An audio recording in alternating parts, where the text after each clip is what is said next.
Hey everyone, we're already at part 11 of The Crown Prince that sells medicine. Make sure to subscribe, like, and ring the bell for daily uploads. By the same author as the world's greatest estate developer, set 300 years after Lloyd. Let's get into it.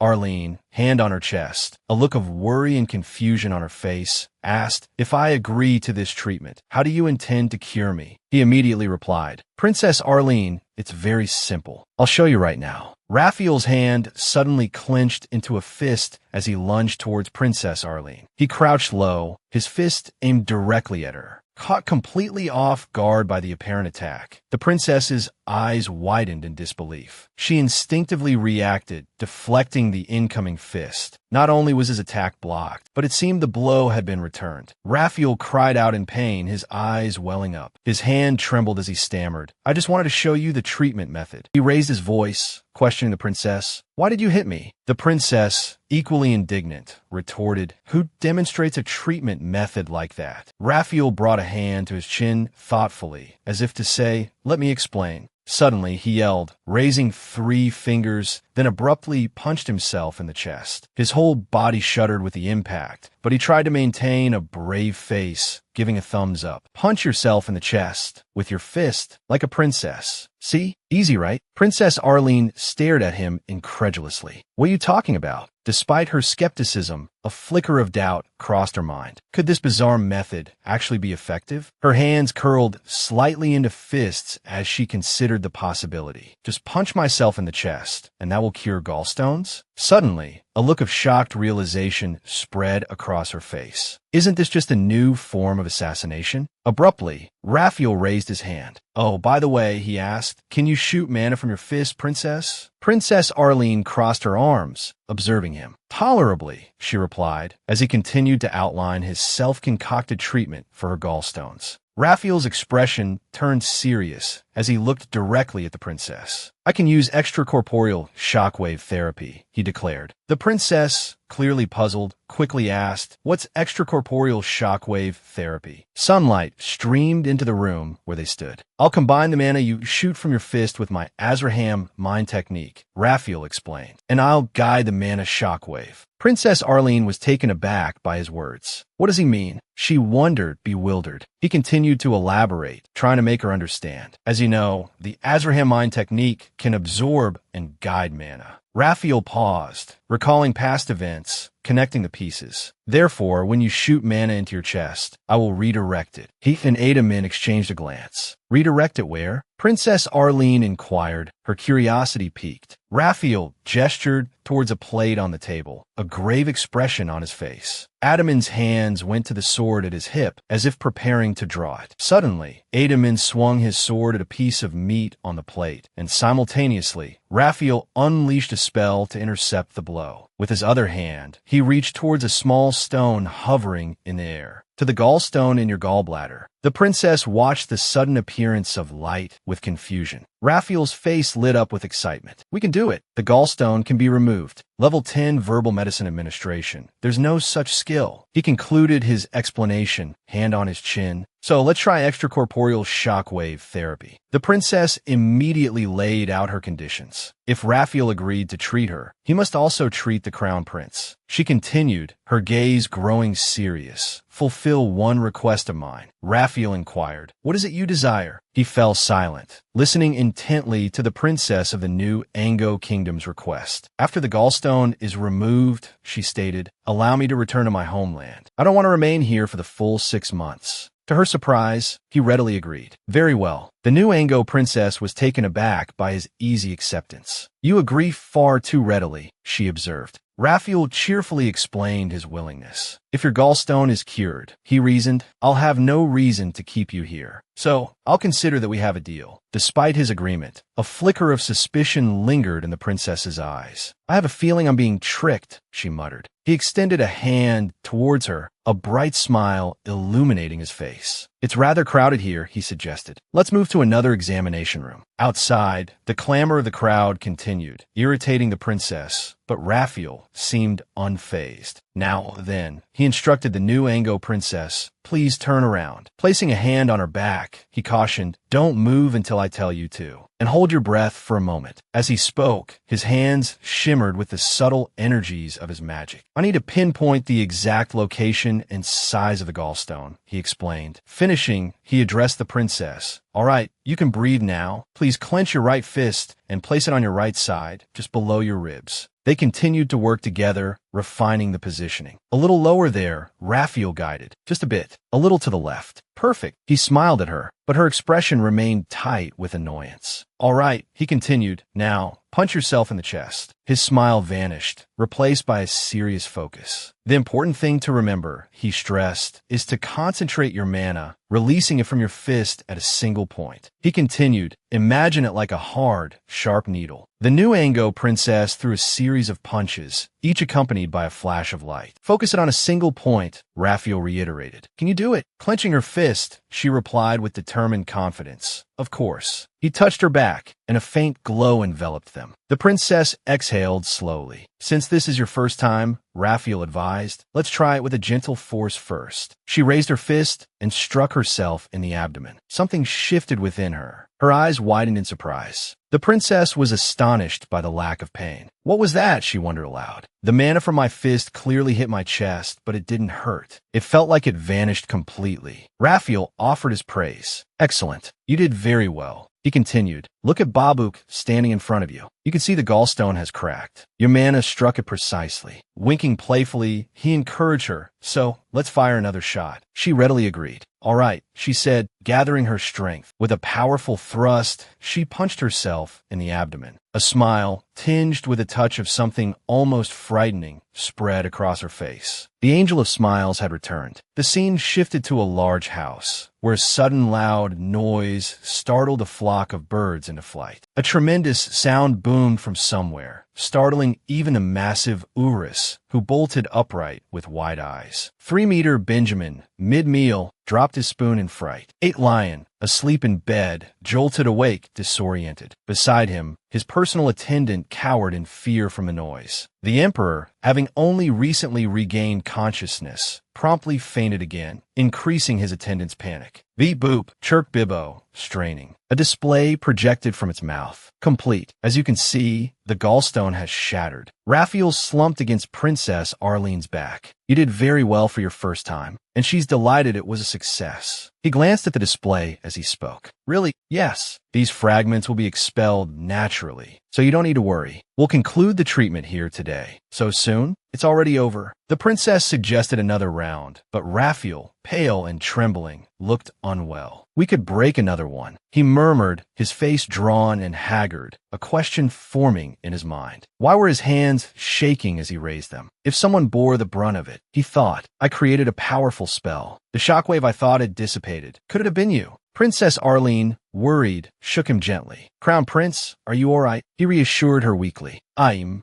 fine. Inwardly, Lachiel trembled, a disquieting thought taking hold. The princess's mana is stronger than I anticipated. Unexpectedly strong. Seeing him still dazed, the princess shook him again. Crown Prince, what's wrong? Jolted, he stammered. Because you're my patient. Confused, she echoed his words. Lachiel continued, his gaze locking onto Arlene's, a new seriousness in his eyes. Once I decide to treat someone, they become my patient. Arlene blushed, surprised. Lachiel, though still unsteady, turned his back to her. His gaze, though resolute, betrayed his fading strength. Therefore, his vision blurred from exhaustion. Lachiel suddenly collapsed, unconscious. Need to rest. Crown Prince, Arlene cried out in alarm. In Garen's sleeping quarters, after examining Lachiel, he reported on his condition. Fortunately, he's all right. Truly, Arlene asked anxiously. He's really all right, Garen calmly explained. He's not feverish, and his breathing and pulse are normal. Still worried, she pressed. Then why hasn't he woken up? Garen, seated beside her, replied. He likely overexerted himself. His body is simply resting. He's in a deep sleep. Garen looked at Lachiel sadly. The Crown Prince's health has never been robust. He has a frail constitution. Guilt washed over Arlene. Then I've caused a terrible problem. Garen comforted her. It's all right, Princess Arlene. He rose from his chair. Actually, His Highness instructed me on a few things. He adjusted Raphael's blanket. He said that your treatment might be painful and that it could cause him to lose consciousness from exhaustion. So don't be alarmed. Arlene, absorbing Garen's words, asked. He knew. You're the one who was talking with the princess about Crown Prince Raphael, weren't you? He's always like that, putting his patients first, even before himself. Princess Arlene recalled Raphael's words to her. Because you are my patient. The physician confided in the princess about Raphael. That's why I'm always worried about him. I am, after all, His Highness's personal physician. Arlene watched him lying on the bed, a whirlwind of thoughts swirling within her. This crown prince, every action of his was genuine. A notification appeared. Your dedicated actions towards your patient have touched someone's heart. No, that's not it, you fool, she thought, tears welling in her eyes as she reflected on her past suspicions. I feel so petty for doubting such a wonderful person. The physician stood, wiping his own tears as he looked at Raphael with concern. In truth, your wholehearted actions were merely a means to a personal end. But your heart, unknown even to yourself, is truly sincere towards your patients. The notification continued. This sincerity and wholeheartedness will bring about many positive changes in the future. Arlene's fingers twitched. She reached out and took Raphael's hand, a gentle smile gracing her lips. You have built the highest level of medical trust with Arlene. She held his hand, lifting it slightly. She will not doubt any of your medical actions. Within the system interface, two figures frantically try to warn her. You're being tricked, you fool. Raphael, oblivious, continued to snore softly. Therefore, your internal organs are cheering you on with all their might. He's a trickster, but it's all right. He did his best after all. Your internal organs have gifted you 1,500 HP. Current HP, 2,500. The physician noticed something. He saw the princess holding Raphael's hand. Incredulous, his jaw dropped. What could this mean? He covered his mouth with his hand in astonishment. A warning light above his head flashed green. What in the world? Outside the window, the scene remained tranquil. Arlene looked up at Raphael, inquiring, Is your highness feeling better? He crossed his arms, meeting her gaze directly. I'm always well. What did I say before I lost consciousness? The princess covered her mouth, feigning a swoon. Do you remember? Raphael, puzzled, replied, No, I don't remember. Arlene burst into laughter, teasing him. No way. You looked right into my eyes and said, she paused dramatically. What was it you said? She mimicked his voice with playful exaggeration. Once I've decided on a treatment, you become my patient. Raphael, flushed with embarrassment, yelled, Stop it. Regaining his composure, he cleared his throat. Well, in any case, it's good that everything is all right. The room was now spotless. The two continued their conversation. That was an unavoidable part of the treatment process, so you needn't worry about it affecting your treatment. Raphael, his gaze serious, continued, Because I will dedicate the entire afternoon to treating you, princess. He clenched his thigh, making a silent vow. Today, I will not faint. Absolutely not. Arlene started to say something. The princess smiled gently. I've decided to trust you, Raphael. He stared at her in disbelief. He listened, astonished, as she continued, I witnessed how much effort your highness put into treating me, and how much you endured. Arlene, princess of the new Ango kingdom, placed her hand on her abdomen and addressed Raphael, the crown prince. I place all my faith in you. I believe that only by removing this gallstone can I survive. Outside, sunlight dappled through the leaves. Raphael exclaimed with delight. Truly? Yes, I'm ready, Anne. Princess Arlene brought her hand to her chest, expressing her trust in Raphael. Thank you. Their eyes met. She continued, I wanted to say this for a long time. Raphael, slightly embarrassed, dipped his head, a blush warming his cheeks. But this is for... He trailed off, then suddenly grinned mischievously. Well then, shall we continue the treatment? He hopped off his chair with enthusiasm, turning to Princess Arlene. Let's begin, shall we? Arlene obediently complied, immediately radiating power. Like this. Raphael, satisfied, said right. The scene shifted to the large house. A loud sound echoed. A notification appeared. You are continuously absorbing powerful mana shocks from the outside using the Astrakhan heart method. A fist impacted Princess Arlene's abdomen. Behind her, Raphael worked diligently, performing the treatment. The notification reappeared. You are continuously absorbing powerful mana shocks from the outside using the Astrakhan heart method. Strain was evident on Raphael's face. A light flashed. Raphael stared in astonishment at the fragments. He looked up at the system message with elation. This chain of actions has become a valuable experience asset for your Astrakhan interaction.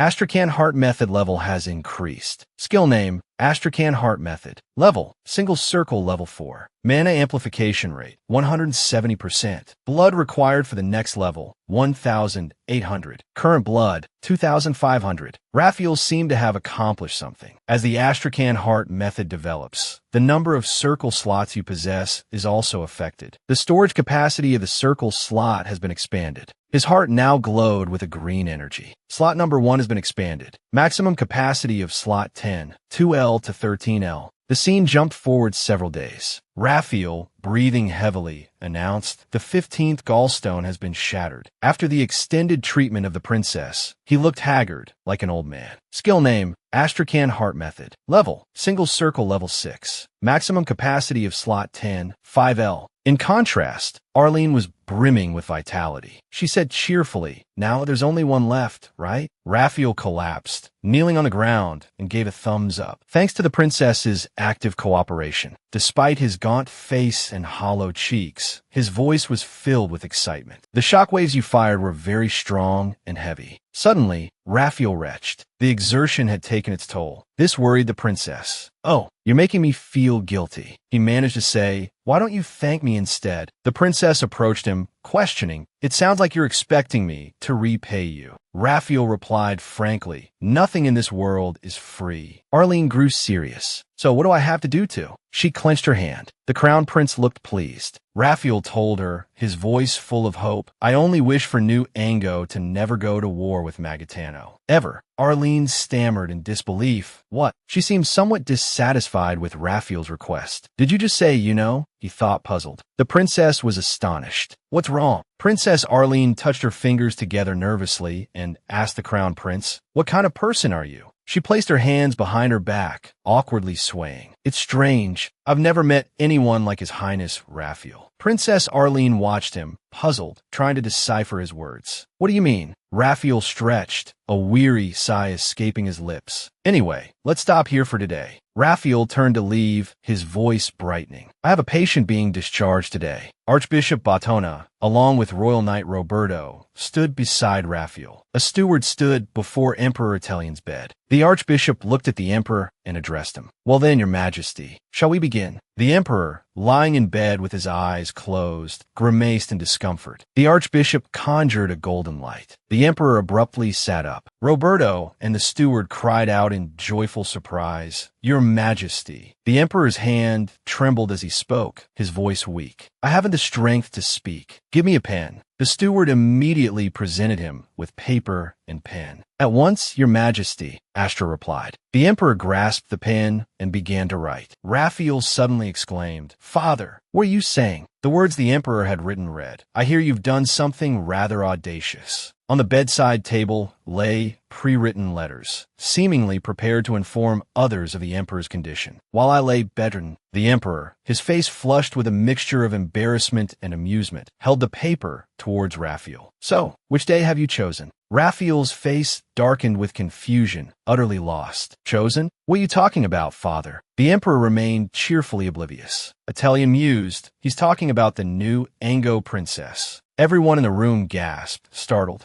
The emperor continued slowly. "I won't ask how you managed to bewitch the Ango emissary." The eyes of those present widened. "And I won't ask how you managed to ensnare that sly old fox either. You are the one who will shoulder the burden of the imperial family and the people of this empire." The emperor pointed an accusing finger at the crown prince. "Yet you dare to decide your own marriage without consulting me?" Raphael thought to himself, "He thinks I'm courting the princess? Surely not." He recalled the earlier moment when the maid had seen him with the princess. But on second thought, it made a strange kind of sense. Everyone seemed to have jumped to the same conclusion. He realized, even if I try to explain about the Great War, he won't believe me. The emperor, seeing his silence, questioned him. "Why are you silent, Crown Prince?" Raphael broke out in a sweat, his mind racing. A lengthy explanation would be so troublesome. Finally, he responded. "Actually," he began, feigning sincerity, I was rejected. The Emperor's eyes widened in disbelief. What? Am I daughter? Inwardly, Lachiel celebrated. Excellent. It's working.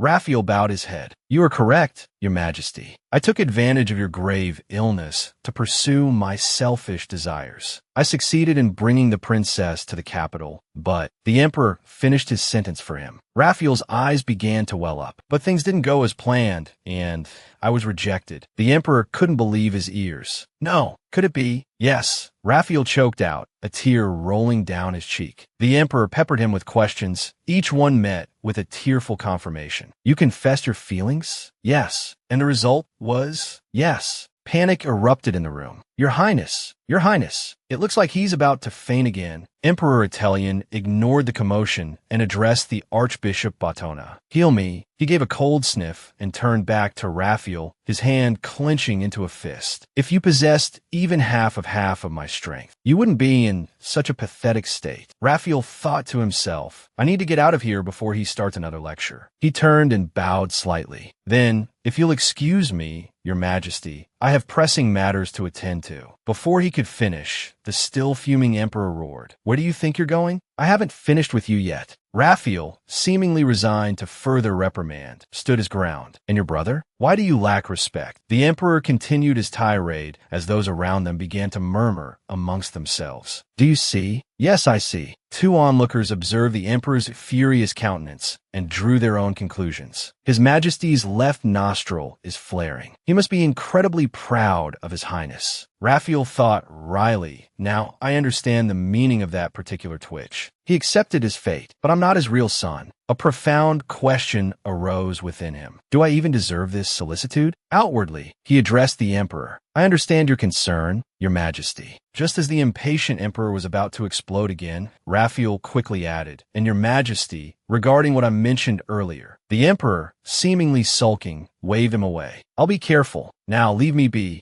Lachiel, still troubled, quickly exited the room. It's a shame I haven't found the person who tried to assassinate him yet. I can only be cautious for now. Now that the Emperor knows, he'll surely be more vigilant. A royal guard on horseback galloped towards the palace. Faster, faster. Clutching a scroll, the guard's resolve hardened. I must inform the princess immediately. The morning sun illuminated the grand palace. Your Highness, Your Highness, Lachiel, his finger trembling, announced, after 16 days of being pummeled over 500 times, there's finally only one left. Princess Arlene blinked. Just now, you said treatment, then you said pummeled. And what was that number? Lachiel grimaced, holding up his hand. That's the number of times I was knocked unconscious. Now for the final blow. Arlene flexed her arm. This time I'll finish it. Lachiel braced himself for the impact of her strike. Power surged. A resounding boom echoed, accompanied by a flash of blue light. Lachiel felt himself on the verge of collapse. The strongest one yet. A sphere of pink energy edged with blue light enveloped him. It's done. A system notification chimed. You have successfully withstood 5,000 units of external mana. A new supplementary ability for the Azraham Heart method has been unlocked. Unable to stand,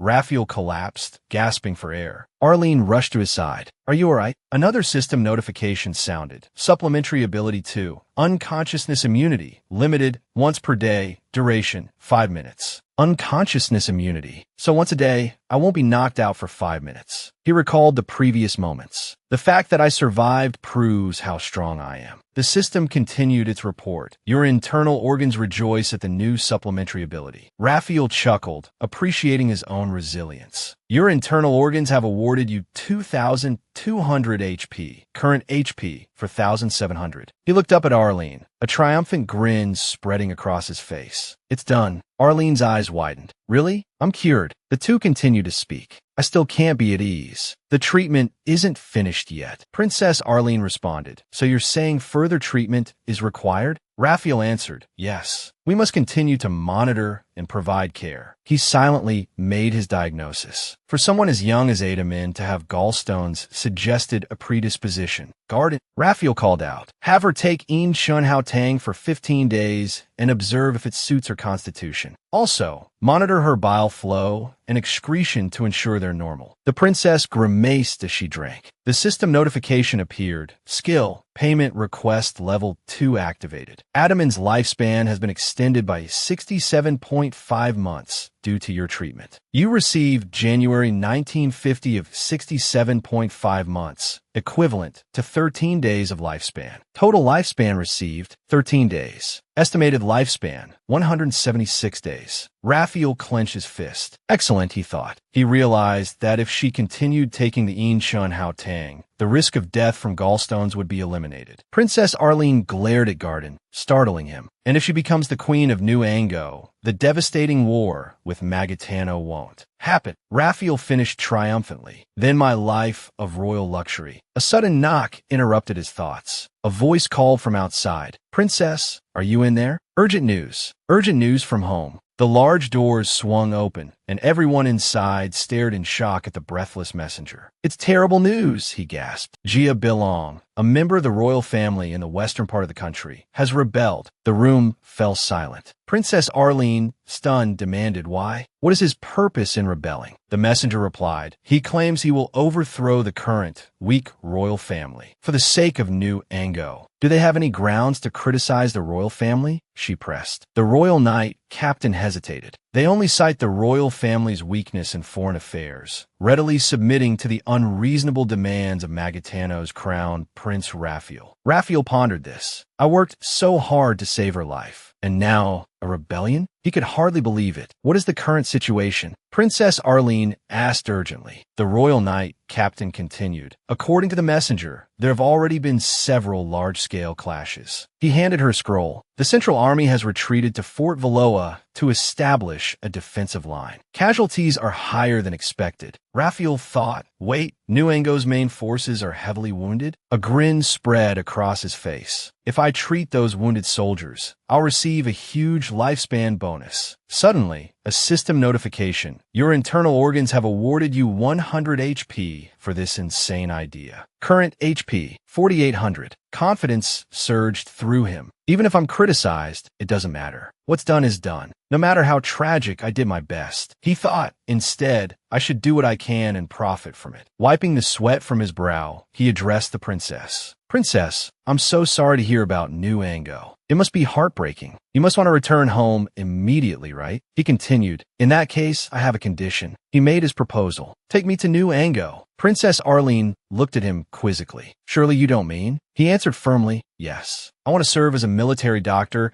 and treat New Ango's wounded soldiers. I want to save as many lives as possible. The system chimed in. Our body is truly magnificent. Princess Arlene stared, astonished. Crown Prince Lachiel took her hand and, with a dismissive gesture, said, quiet, just do as I say. Arlene bowed her head in gratitude. Thank you, Your Highness. I'm a bit embarrassed by all this, Lachiel thought, replying aloud. Very well, Princess. Prepare to return to your homeland immediately. He turned to his retinue. Come now, everyone. We must leave at once. Yes, Your Highness, Arlene replied. The carriage wheels rolled for a time, then abruptly stopped. Lihan stepped down, demanding, what is the meaning of this? He bellowed, why is this place so wretched? It's utterly chaotic and disorganized. Stretching languidly, he complained to his two companions, I'm exhausted. I miss my first-class carriage. Damien, at his side, murmured, this is certainly different. Garen added, Your Highness, perhaps we should return to Magentano. A flicker of irritation crossed Lihan's face. Your Highness, you will address me as Master Lihan. Lihan Buskin, heir to the albeit currently diminished Buskin lineage. His thoughts drifted back to the events of the past few days. The princess had instructed everyone to pack their belongings. They were supposed to.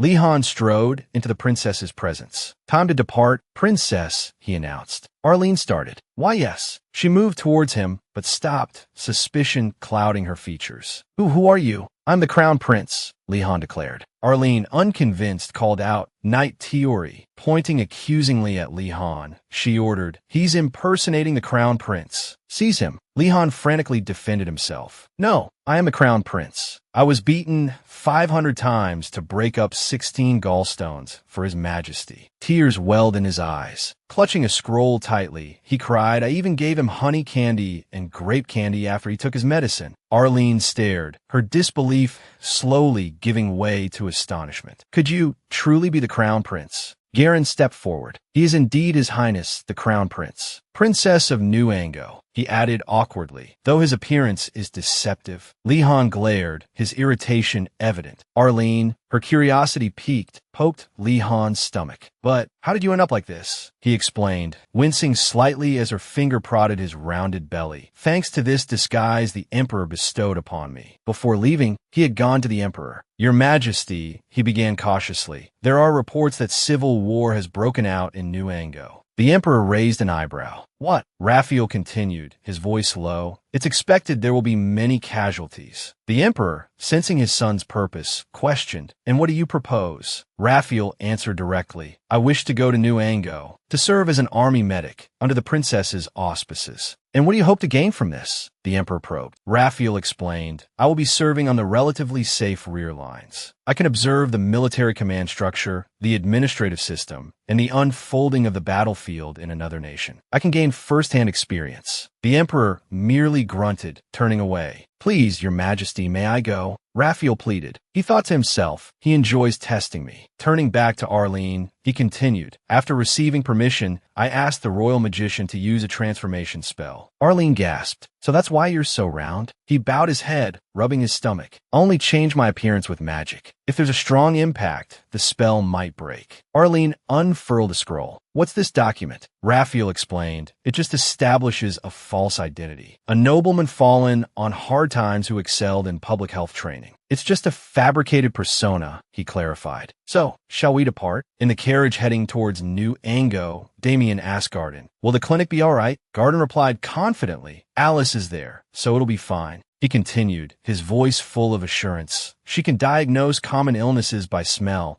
and I've also passed on the appropriate remedies for each ailment. So even if I'm absent for a few months, the clinic will function normally. His voice continued unabated in the carriage. And I'll announce that I'm recuperating and will limit contact with outsiders. He turned back to Damien, a hint of suspicion in his voice. You seem worried about something, Damien. As the captain of my special task force. Damien simply hummed in response. He then posed a question that left Garden speechless. Surely she'll receive a special bonus, right? Garden, looking as if he might cry, thought to himself, poor Anise. With a face brimming with self-importance, he mused, as a doctor, I should be rushing to help patients in need. But I'm still so inadequate. Damien, his thoughts unclear, suddenly smiled. The carriage journey continued for several days. After passing through numerous cities and fortresses and enduring many days and nights, they finally reached the New Ango army. With Arlene's assistance, they secured an assignment to a medical camp situated safely behind the front lines. After providing Arlene with the formula for the herbal remedy, Raphael thought to himself, along with the 10 or so soldiers assigned to me, we've arrived at the medical camp. He stood before the camp and exclaimed in disbelief, I can't believe this. There are no nurses here. The three of them looked around in astonishment. He approached a tent and pulled back the curtain. Stunned, he couldn't believe his eyes. What in the world? All three pulled back the canvas. Before them lay a horrific scene, bodies strewn everywhere. Suddenly, a voice called out, Who are you? Raphael turned to see a soldier standing behind them. Before asking who I am, you should introduce yourself, Raphael retorted. The soldier replied, I'm a medical camp manager. You're the officer sent from headquarters, sir.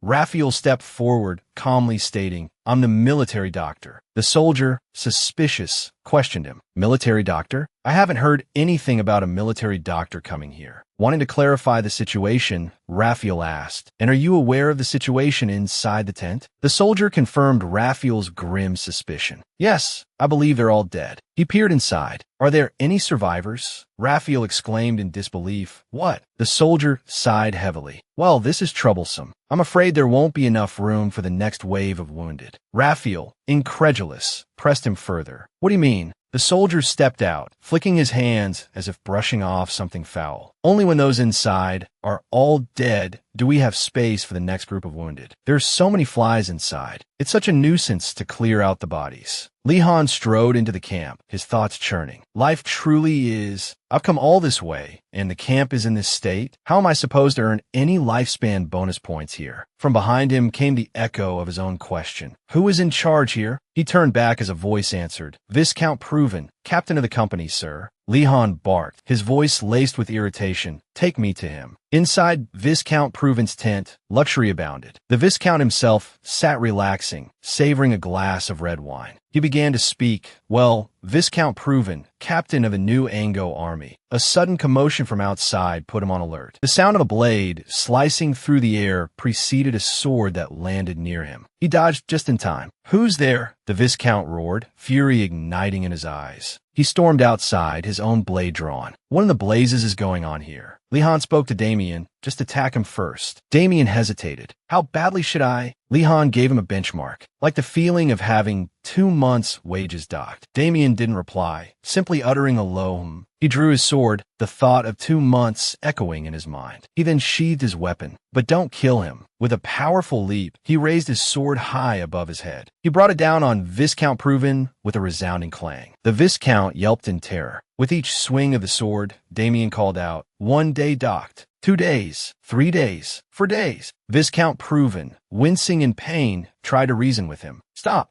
it. Do you know who I am? I'm the highest authority here." Lihan replied, and the Viscount, startled, turned to look at him. "I know, and I'm here to arrest you." Lihan's voice boomed. "Bring forth the documents." Corruption charges, Article 55. Viscount Proven, sweating and clutching his wounded arm, knelt and bowed low. "Shadow Imperial Inspector." Lihan corrected him sharply. "I am the Shadow Imperial Physician, here to deliver your punishment." Damien added, with a flourish, "Justice is served. But why am I the one being punished?" Damien muttered. Lihan simply replied, "Because I'm paying you." Damien, momentarily appeased, fell silent. Lihan thrust the documents towards the Viscount. "Read this." Viscount Proven, stunned, read aloud the contents of the document. "Princess Arlene Bio, Arn of New Ango, first heir to the throne, grants full authority over the medical camp to Lihan Buskin." He gripped the paper, his voice thick with resentment. "What have I done to deserve this?" Lihan, barely containing his fury, roared, his voice echoing through the camp, leaving the Viscount speechless. "You dare ask what you've done wrong?" He raged. "You run a medical camp like this and still claim to be in charge." He shoved the Viscount, sending him sprawling to the ground. "Damien,"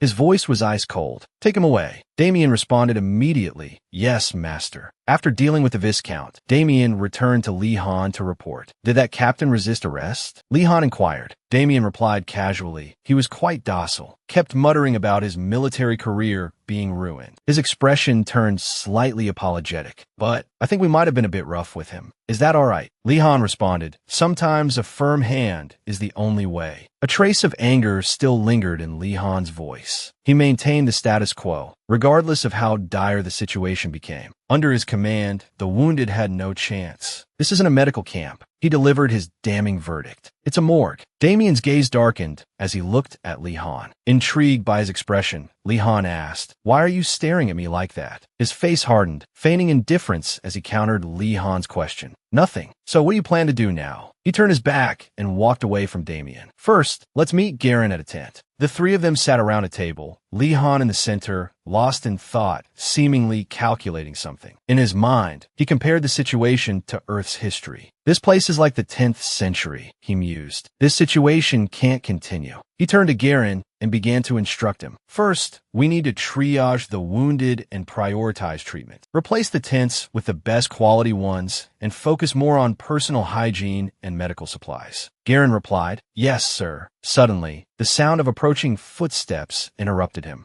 Military doctor. A man from the camp brought in a severely wounded soldier, his face contorted in pain. "Help me," he cried out, and was quickly rushed inside. Garen questioned the man about the soldier's condition while observing him. "What's the status of the wounded?" The man reported 2 arrows in the arm and 1 in the ribs. Lihan felt a pang of alarm. The situation isn't good, he thought. He estimated that the wounds were more than 2 days old. The moldy bandages indicated a lack of proper care. Examining the injuries, he realized the wounds themselves aren't fatal, but the infection is severe. The soldier writhed, gritting his teeth against the pain. "At this rate, even those who could be saved will die." Lihan suddenly spoke, addressing Garen. "Sir Garen, what do you think?" Garen concluded, "We need to operate immediately." Lihan turned, startled, and looked at Garen, thinking to himself, it was definitely the right decision to bring Sir Garen, the surgery specialist. Although I studied surgery in my traditional medicine program, I lack practical experience. He suddenly realized, with Sir Garen's assistance, I can overcome my biggest weakness. The soldier's face was etched with agony. My treatment range will expand significantly. Garen turned to leave. Li Han called after him. Can you perform the surgery now? Garen, his expression unchanged, replied, Of course, sir. He approached his medical bag and began searching for instruments. He pulled out a short knife. Confused, the others asked, What are you taking out? Garen held up the knife, explaining to everyone. Li Han couldn't believe his eyes. This is a scalpel. It's used to cut skin and muscle during amputations. He held it up, making Li Han break out in a cold sweat. And this is a bone saw. Human bones are very hard, so this tool is necessary to complete amputations as quickly as possible. He held the saw up, sighting along its length, and continued. The faster, the less pain and blood loss. The other two listened impassively as he spoke. Then Li Han coldly asked, What about anesthesia? Garen looked puzzled. Anesthesia? What's that? He recalled a certain medicine and then asked, Do you mean a method to reduce the patient's pain? We usually give them strong rum mixed with opium, drinking that makes them unconscious. It's better than enduring the pain during surgery. He thought for a moment, his face brightening with enthusiasm. I use vodka instead of rum. It tastes better. All the instruments were placed on a tray. Li Han asked, So, what kind of surgery is this? Li Han asked. Garden immediately replied, An amputation. I believe we should remove the arm that was hit by the arrow first. Damien placed a hand on Garden's shoulder and said in a low voice, All right, put the instruments away. Garden asked suspiciously, You're not going to operate, sir? Li Han's expression was wry. It's not that I don't want to, it's that I can't. I can't kill the patient. Garden looked bewildered as Li Han approached the wounded soldier to examine his condition. The wound appears infected. His fever is quite high. His physical strength and resistance must be at their lowest. Li Han placed his hand on the soldier's forehead, feeling the heat. If we operate in this condition, the chances of death are very high. We need anesthesia. He suddenly realized something. The nerve disruption technique I used on ANIT,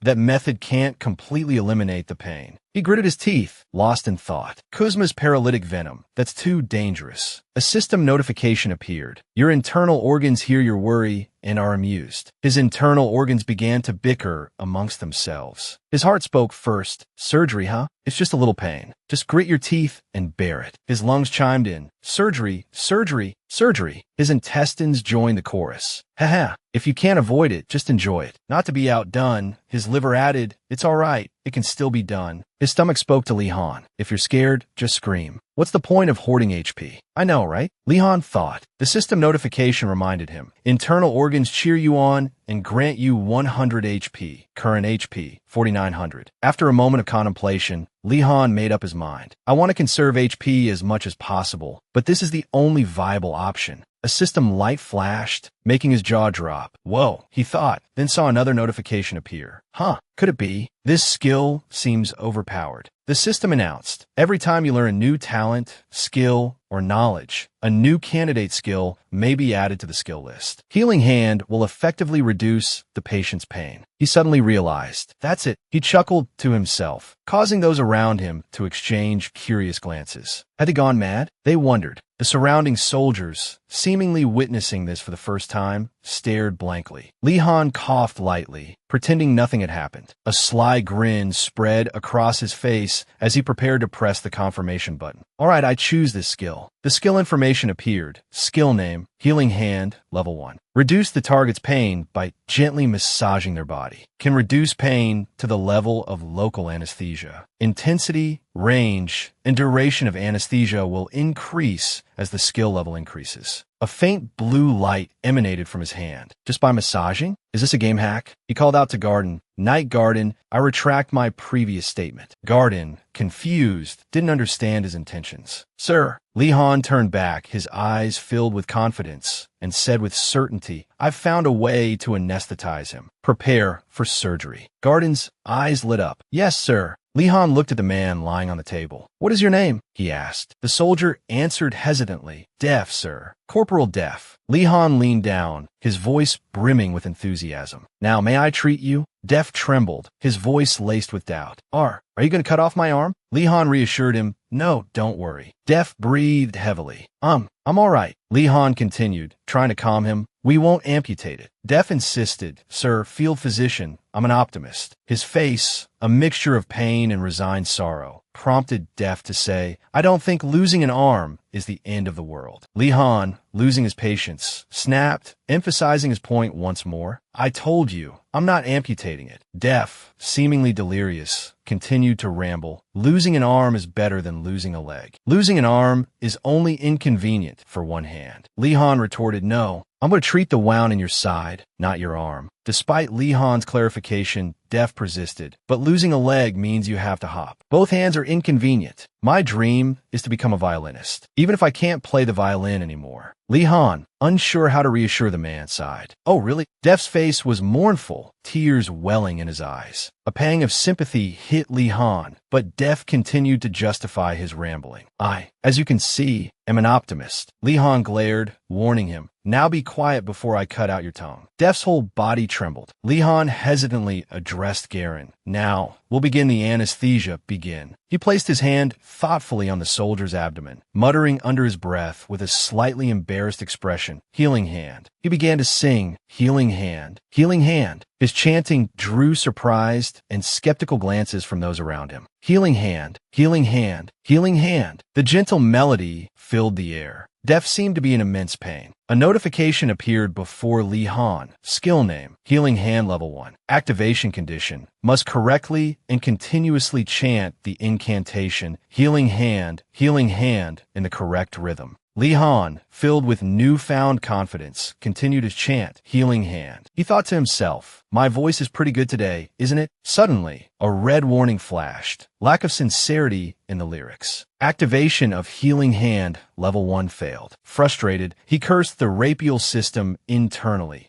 And that's it for today's episode of The Crown Prince that sells medicine. If you enjoyed it, make sure to like, comment, and subscribe. It really helps the channel out. The next episode is already up on the channel, so don't wait. Go watch it right now and keep following the journey of Lloyd's descendant. Thanks for watching, and I'll see you in the next part. Same time, same place.